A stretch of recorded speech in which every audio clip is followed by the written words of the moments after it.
حضرت عمر فاروق ممبر پہ تشریف فرما ہے، کوئی حکم دینے لگے ہیں، حضرت ابو ایوب انصاری کھڑے ہو گئے، یہ میری بات آپ نے یاد رکھنی ہے۔ حضرت ابو ایوب انصاری کھڑے ہو گئے، انہوں نے کہا، یا حضرت ابو ذر غفاری، انہوں نے کہا عمر نہ آپ کا حکم مانیں گے نہ آپ کی اطاعت کریں گے۔ کیا ہوا بھائی؟ کہنے لگے کہ کل جب سب کو ایک ایک چادر ملی تھی تو آپ نے 2 چادریں کیسے لے لی؟ اس کی یہاں تہمت بن سکتی تھی، یہاں کرتا، اور آپ نے کرتا بھی بنایا ہے اور تہمت بھی بنائی ہے، 2 کیسے ہو گئی؟ تو حضرت فاروق اعظم رضی اللہ تعالیٰ عنہ، انسان کو صرف تعریف نہیں سننی چاہیے، اس کے اندر تنقید کا بھی حوصلہ ہونا چاہیے۔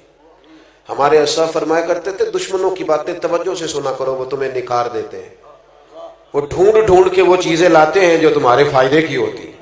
غور سے سنے تمہارا مخالف کیا کہتا ہے، لیکن حوصلہ ہی نہیں ہوتا، عادت بن جاتی۔ اب تو کچھ لوگوں کے بارے میں محسوس ہوتا ہے کہ تنخواہ پہ بندہ رکھا ہوا ہے خوشامد کرنے والا، کیونکہ وہ بیچارہ ادھر ادھر جاتا ہی نہیں، اور ایسی رٹی رٹائی کہانی سناتا ہے کہ جس میں سے محسوس ہوتا ہے کہ نہیں یہ تو طوطا ہے، تو پوری کر کے یاد کر لی۔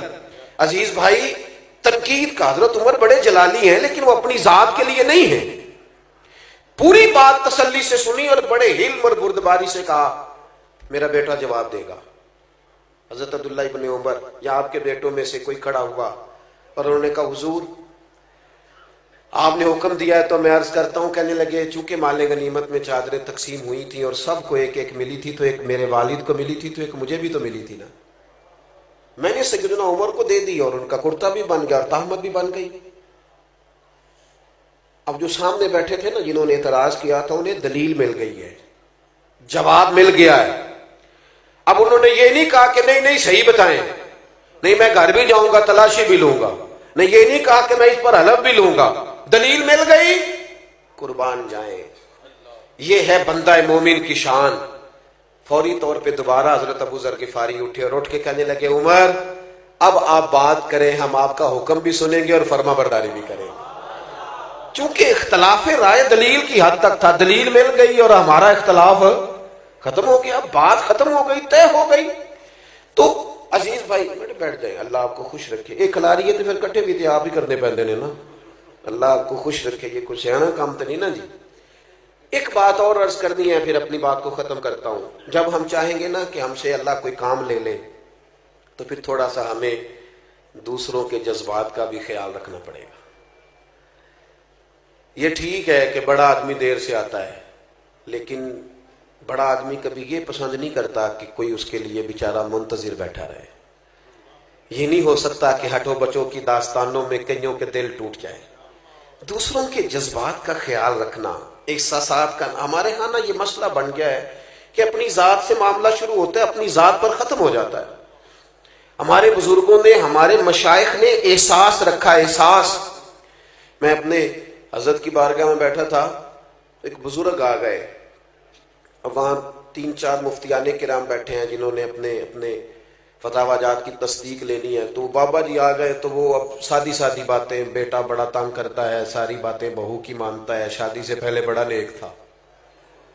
یہ بھی بندہ اپنے دل کو تسلی دیتا ہے، ورنہ جو پہلے نیک ہوتا ہے بعد میں بھی نیک ہی ہوتا ہے، اور جو پہلے نہیں ہوتا وہ بعد میں بھی کسی اور کا نام لگ جاتا ہے، ورنہ وہ بعد میں بھی معاملہ ایک۔ تو وہ ساری نہ سادی سادی باتیں، حضرت اس کو جواب دیتے ہیں۔ پھر اس نے وہ ساری تسلیوں کے بعد کہا مجھے تعویذ بھی چاہیے۔ ایک لکھا تو اس نے کہا نہیں ایک برکت کا بھی چاہیے، اس نے کہا ایک تعویذ مجھے نظر کا بھی چاہیے۔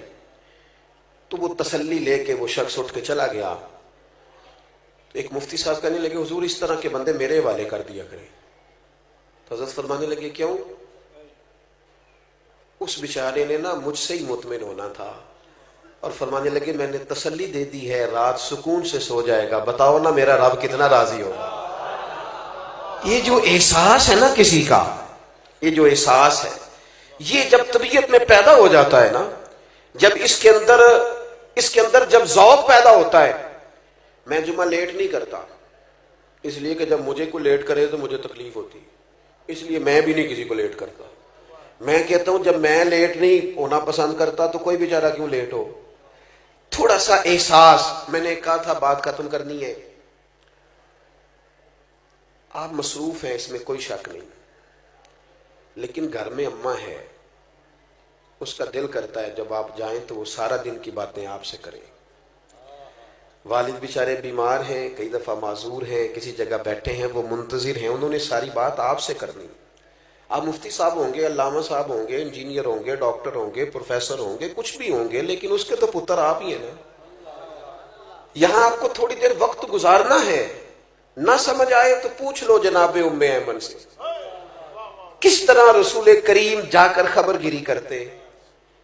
آپ جتنا مرضی لمبا سفر کریں، دنیا گھوم کے آ جائیں، پر بیوی کا لباس آپ ہے. اس نے سارے دن کے دکھ آپ کو سنانے. میں تو مصروف بڑا ہوں، میں باہر سے تھکا آیا ہوں، تو نے بات چھیڑ دی ہے. با فیض با برکت لوگ یوں نہیں کرتے. ہم اپنے سونے کے لیے لوگوں کا دل توڑ دیں. سنو، اور بات ختم ہوئی. سیدہ عائشہ صدیقہ رضی اللہ تعالیٰ عنہ فرماتی